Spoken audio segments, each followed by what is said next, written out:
Welcome to Protocol. I'm Ryan Moon. Today we're cracking open a 927-page financial disclosure to answer one very specific question. How does a sitting president make $635 million from a Memecoin that wiped out nearly everyone who bought it? The answer is an irony. It's a fee structure. Let's get into it. $635 million. That is what a sitting president earned last year from a Memecoin that fell roughly 98%, wiping out the people who bought it. Same token, same year. He made a fortune. They lost one. And here's the part nobody is quite saying out loud. Those two outcomes are not a coincidence. They are the same event. Let me set the table. At the end of June, the Office of Government Ethics released Trump's mandatory annual financial disclosure, 927 pages. For scale, Obama's final filing was 8 pages. Biden's was 11. This one needed its own zip code. Inside it, at least $2.2 billion in total income for last year, of which somewhere between 1.2 and 1.4 billion is crypto. That range, by the way, is real. The Associated Press says about 1.2 billion from crypto businesses. Other tallies say 1.4. The gap is definitional, whether you count direct reserve holdings and staking and an NFT as a business. I'm not going to pick one. The point is the same either way. The number starts with a 1 and it's followed by the word billion. And the single biggest line inside it is the Trump meme coin, $635 million. That's about 45% of the whole crypto haul. It's more than he made from Bitcoin. It's more than the World Liberty Financial Token sales, which were around 526 million, depending on which bucket you're counting. Now here's where everyone gets the story slightly wrong. The headlines frame it as irony. Trump won, investors lost, isn't that rich? As if it were bad luck. As if the token cratered and he just happened to be holding an umbrella. That is not what happened. That framing misses the actual machine. So let's do the machine. The $635 million is not trading profit. He did not buy low and sell high. According to the reporting, that money came almost entirely from a licensing agreement, not from Trump buying and selling the token himself. Trump-affiliated entities, CIC Digital and Fight LLC, control 80% of the token supply, vested and staggered over about 36 months.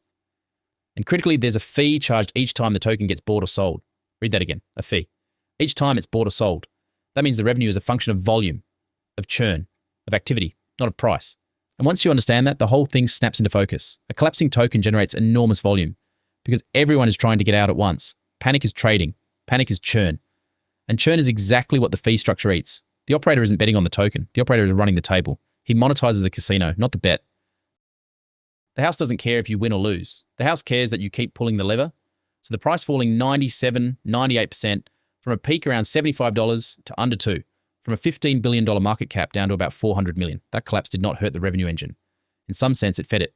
Every person rushing for the exit was a taxable transaction flowing back to Trump-linked entities. And this is the genius, if you want to call it that, of the whole design.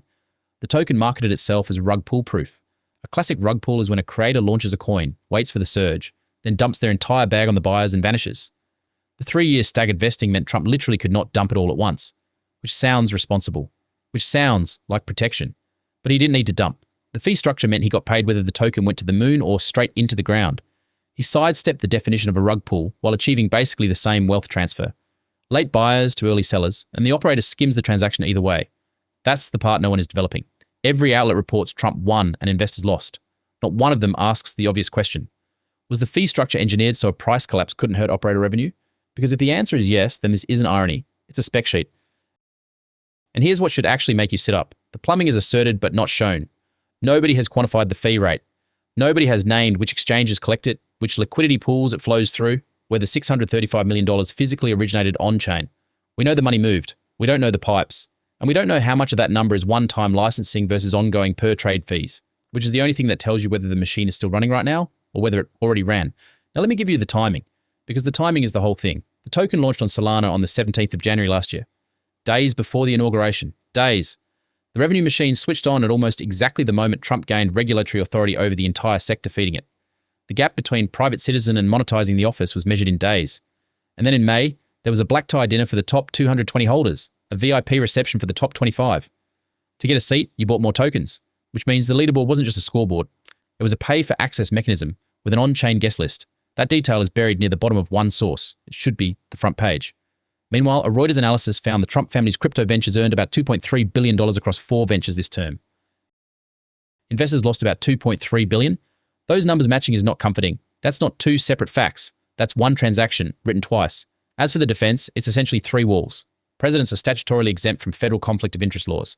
The finances are handled by his adult sons, the I don't even know who they are firewall. And it's all publicly disclosed, all 927 pages. So the argument isn't that there's no conflict.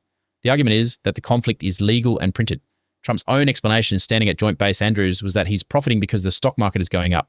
Everybody's profiting, except the disclosure says the gains were crypto, not stocks. He explained the wrong machine. So back to the question I opened with.